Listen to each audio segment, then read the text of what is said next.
So here are two identical clips of me waving my hand in front of the camera. Take a look at them and try to figure out which one looks more lifelike. And if you have to wave your own hand in front of your face to take a good look, that's fine. And once you figured it out, vote in the top right corner if you want. And if you want to like the video too, I'm not going to say no. So ideally you chose clip number 2. Clip number 2 was shot with this guy right here. This is the Sandmarc motion variable ND filter, and it's what we're testing out today. Now, as someone who likes to talk, it's tempting for me to give you the long version explanation of what an ND filter is and why they're so great, but I don't think you care about the technical elements as much as I do. So instead, I'm going to try to condense it down into 30 seconds and give you just the base brief fundamentals that you need to go forward in this video. So 30 seconds on the clock. Here we go. So an ND filter, or neutral density filter, is basically two pieces of glass that reduce the amount of light coming into your camera sensor. When you're shooting video, for example, an ND filter cuts down on the amount of light that gets into your camera. Your camera will then have to compensate with a slower shutter speed to increase the amount of light that your camera gets in. And the same concept applies to photos and videos. So by limiting the amount of light that comes into the camera, we can use the shutter speed to get different effects on our photos and videos. How did I do? 30 seconds, was that good? Who knows? Okay, so let's talk about this product. So let's go inside of the box. It's actually nothing in here because I've already gone through everything, but we have an ND filter carrying case that's Velcro. We've got the filter itself, and then we have a clip to attach the filters to our devices.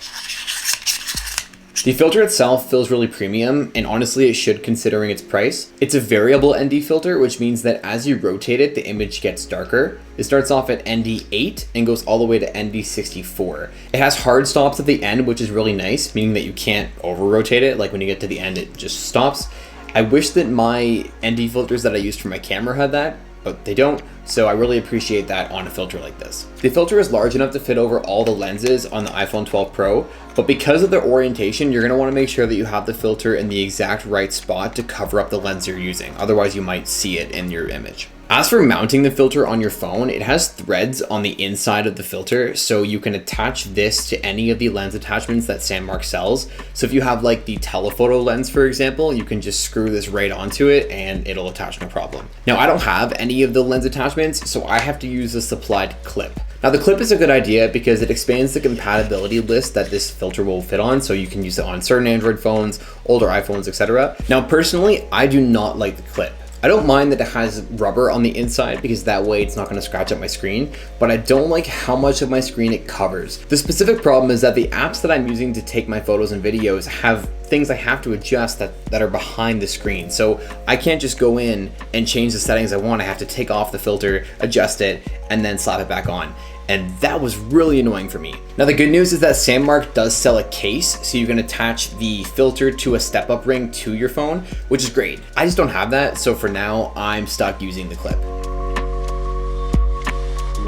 So now for some video tests. The first test I did was shooting 4K resolution at 24 frames per second. The video that I shot with this filter came out really great because the filter allowed me to shoot at a 1/48th shutter speed. If you noticed, 1/48th of a second is double the frame rate of 24. That's called the 180-degree shutter rule, and by following that rule where we double our frame rate to get our shutter speed, you can get the most cinematic and natural motion blur, basically avoiding the choppy hand thing that we saw from before. When I was trying to show off this effect, I went to places that I thought I could see lots of motion in my shots. So I went to a waterfall and I went to a river. And in both examples, you can see that when you're shooting with the filter, the water moving by is kind of like a blur of motion compared to when you're not using the filter, the water's a lot more choppy. When you get rid of that choppiness and you have more motion blur in your shots, it almost gets rid of the iPhone feel and makes something look more like a movie or a show. And that's what we're going for here.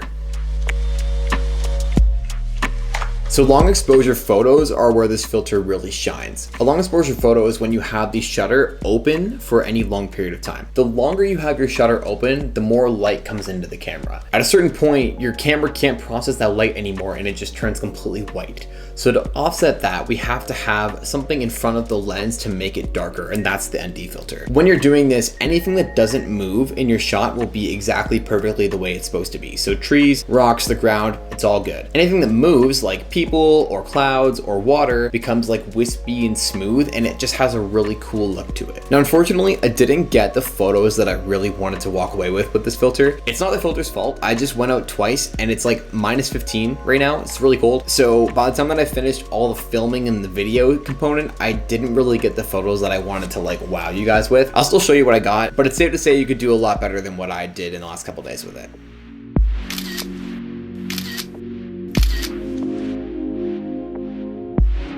Where I did have a lot of fun with this thing though was shooting time lapses. iPhones have actually had a time lapse feature built in for forever now, but if you take a look at both of these shots side by side, one without the filter and one with it, it's clear, at least to me, that the one with the filter looks way better. I was able to shoot the second time lapse using a slow shutter speed. I think it was 1/10 of the second, and that meant that anything moving across the frame was blurry, like the same thing we talked about with the photos and videos. Without the filter, the slow shutter speed of like 1/10 would have been way too slow, and it would have had a lot more light let into our picture. Instead, I had the ND filter set to, I think it was ND 32 or maybe 64, and that was enough to offset the additional light that comes in with the motion blur. And of course, because a time lapse is just a bunch of pictures put all in a row, when you're doing all of these little long exposures and you add it all together, it makes for a really sweet time lapse. To me, this is a huge advantage of ND filters because you can't get time lapses like this unless you shoot either at nighttime or with a filter.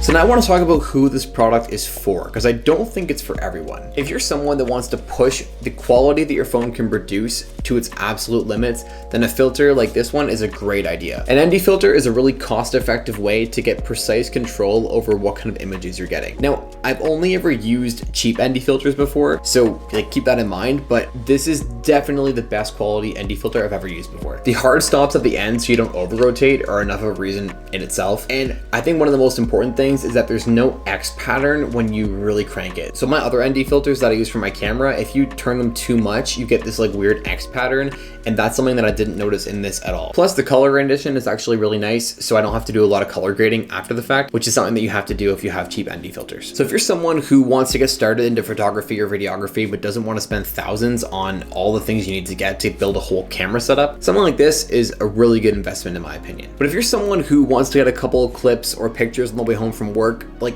don't buy this. You're probably better off learning how to actually take better photos or maybe edit photos better than you are to spend the money on something like this. And don't get me wrong, I think the ND filters are great for what they're designed for, but if you think that this is gonna make all your photos look better, it's not. Like, no one's gonna notice the motion blur on your Snapchats because you use one of these. And that is it for the ND filter video, guys. Thank you so much for watching. If you enjoyed it, leave it a like down below. If you're feeling kind of crazy, comments are always cool. And if you're feeling super wild, subscriptions are free, so toss me one if you want. Sound cool? All right, hope to catch you guys in the next video. Take it easy. Instead of ending here, what I'm actually gonna do is something I used to do, which is to chat during the end cards a little bit to say hey for like the 10 people who watched this far. So, hey.